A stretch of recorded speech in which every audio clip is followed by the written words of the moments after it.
Sizlar bilan birinchi demak dominant epistasi ko'rib chiqamiz. Birinchi dominant epistas. Qarang. Birinchi belgimiz demak 13 ga 3 va qaysi belgida kuzatilsa to'g'rilarda pat rangida. To'g'rilarda pat rangi. Hozir bitta narsa yana bitta to'g'ri tushuncha ber. Inhibitor dedik. Hozir buni adabiy tilda bitta oson qilib tushuntiradigan bo'lsak, faraz qiling. Xo'p, oddiy mana shu ikkita qiz o'tirgan bo'lsa, faraz qiling, bu qiz, bitta fikrni bildiryapti, o'zining fikrini ma'qullayapti, bu ham o'zining fikrini ma'qullayapti, lekin undan kuchlisi kelyapti-da, ikkalasining fikrini ham o'chiryapti-da, uni fikri qilinmayapti. Tushunyapsizmi? Ya'ni inhibitorga shunaqa narsa. Oddiy qilib tushuntiradigan bo'lsam, bu o'zining fikrini bildirdi, bunga qarshi chiqdi, bu bunga qarshi chiqdi, lekin bitta bundan ikkalasidan kuchli keldi-da, uni fikri ma'qul qilindi uchalasi tomonidan. Inhibitor keyin xuddi shunaqa. Ya'ni ranglar ming yuzaga chiqishga harakat qilsin, lekin inhibitor keyin kelganda rangsiz bo'lib qoladi. Ya'ni rangni ta'sirini to'sadi. Endi qarang. To'g'rilarda pat rangi mana katta A to'g'rilarda patni qora bo'lishini ta'minlaydi. Kichkina A esa oq bo'lishini ta'minlaydi. Bizda nima dominant epistasmida? Bu degani katta B demak inhibitorlik vazifasini bajaradi. Ya'ni mana shu katta B kelgan holatda qorani ham, buni ham ta'sirini bo'g'ib turib, nimaga aylantiradi? Oq rangga aylantirib qo'yadi. Ya'ni mana bu bilan bir xil qoladi. Kichkina B rang hosil qiladi. Misol uchun rang hosil qiladi, demak kichkina B. Endi shundan kelib chiqqan holatda biz degeterozigota tovuq va xo'rozlarni chachishtiradigan bo'lsak, qarang. Demak bizda katta B, katta B, katta B, kichkina B, katta B, katta B, katta B, kichkina B. Demak, bu mana bu holat, va mana bu holat.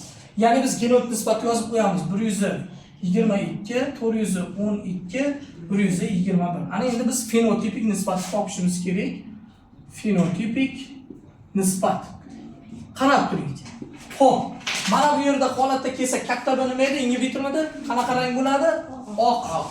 Bu ham oq, bu ham oq, bu ham oq. Endi mana bunga e'tibor bering. Kichkina bir hosil qilardi qora. Tushunyapsizmi? Bu ham qora. Bular endi katta B bo'lgani uchun oq, bu ham oq. Kichkina o'zi bizda nima edi? Oq edi. Demak, bundan kelib chiqqan holatda qarang. 5 ta, 9 ta, 10, 13 ta oq mana. Fenotip bo'yicha nisbat 13 ta oq va 3 ta nima ekan? Qora ekan. Tushunarlimi? Hammaga yozib olamiz bo'lmasa buni ham. Xo'p, endi qarang. Dominant epistasi ikkinchi holatda 12, 3, birni ko'rib chiqamiz fenotip bo'yicha. Xo'p, belgisi Xo'p, birinchisi oshqovoq mevasining rangida. Oshqovoq mevasini nimasi ekan? Rangi. Xo'p, demak, agar katta A holatda bo'lsa, qarang. Meva demak sariq rangda bo'ladi. Kichkina A bo'lsa, yashil bo'ladi. Endi katta B'imiz, e'tibor bering, inhibitor. Ya'ni inhibitorlik qilib oq rangni nima qiladi? Yuzaga chiqarib qo'yadi. Kichkina B rang hosil qiladi. Tushunyapsizmi? Demak, mana shu belgilar. Xo'p, endi qarang. Xo'p, siz degeterozigota organizmlarni chachishtirganingizda yana xuddi mana shu holatda yozasiz. Bu holatda, Xo'p, demak kichkina katta B, katta B, katta kichkina katta B, kichkina B, katta kichkina B, kichkina B, katta kichkina B, kichkina B. Demak, mana bu holat hamda mana bu holat. Ya'ni 122, 412, 121. Endi qarang.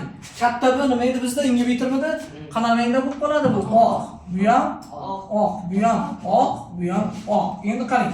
Katta A nima edi? Sariq. To'g'rimi? Bu ham sariq.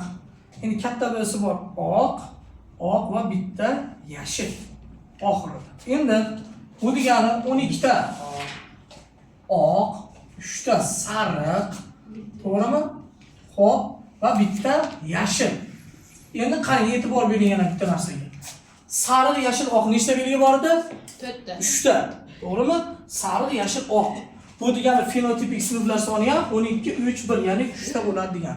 Tushunarlimi? Yozib olamiz bo'lmasa buni ham. Yozib ol. Xo'p, endi qaranglar. 15 ga 1 nisbatni ko'ramiz fenotip bo'yicha. Demak, bunaqasini kimdir ko'rmagan, menimcha ko'pchilik ko'rmagan onalaringda. Demak, odamlarda teri rangining siylanishida.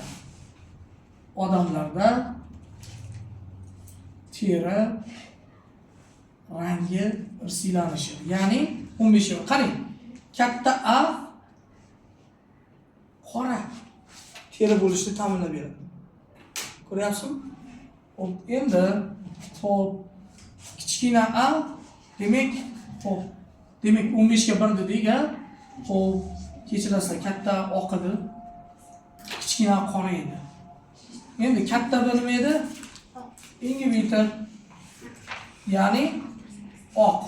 Kichkina bir rang hosil qiladi. Rang hosil qiladi degani rangga umuman ta'sir ko'rsatmaydi degan.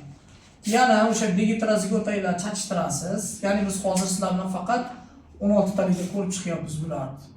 64 taliklarni ham ko'ramiz, xudo xolasa. Hop.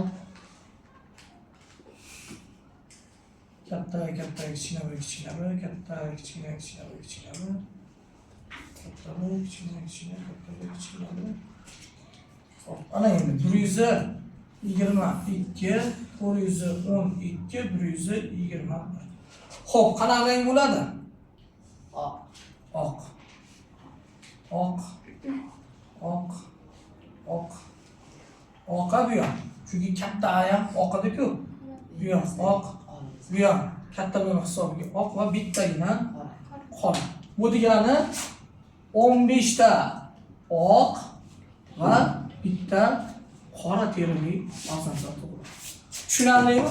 Ya'ni faqatgina ikkita mana qora oq edi, haqiqatan fenotip nisbatan demak 15 ga 1. Tushunarli? Yozib olamiz.